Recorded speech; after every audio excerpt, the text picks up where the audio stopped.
सबैलाई जिसु बढाई पिता अनि पुत्र अनि पवित्र आत्माको नाममा आमेन। आजको वचन गलातीहरूलाई सन्त पौलले लेख्नु भएको धर्मपत्रबाट लिएको छु। अध्याय 6 अनि वचन 1 देखि 2 सम्म।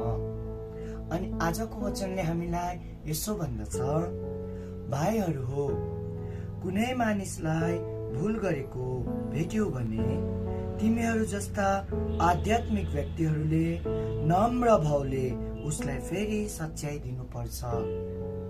आफैलाई पनि हेर्नु, तिमी आफै पनि लोभिन सक्छौ। एकअर्काको भार बोकिदेऊ।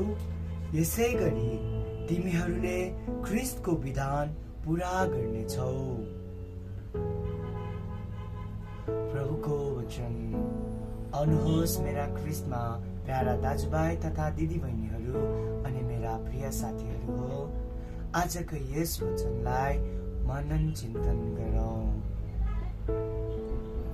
अनि यस महिना यीशुको पवित्र हृदयको महिना भएकोले आउनुहोस् पवित्र हृदय कहाँ प्रार्थना गरौँ। यीशुको पवित्र हृदय तपाईँको राज्य आओस्।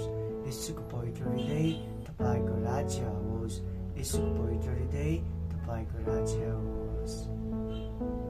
परमेश्वरको शान्ति सधैँभरि तपाईँहरू साथसाथै ममा पनि रहिरहोस्।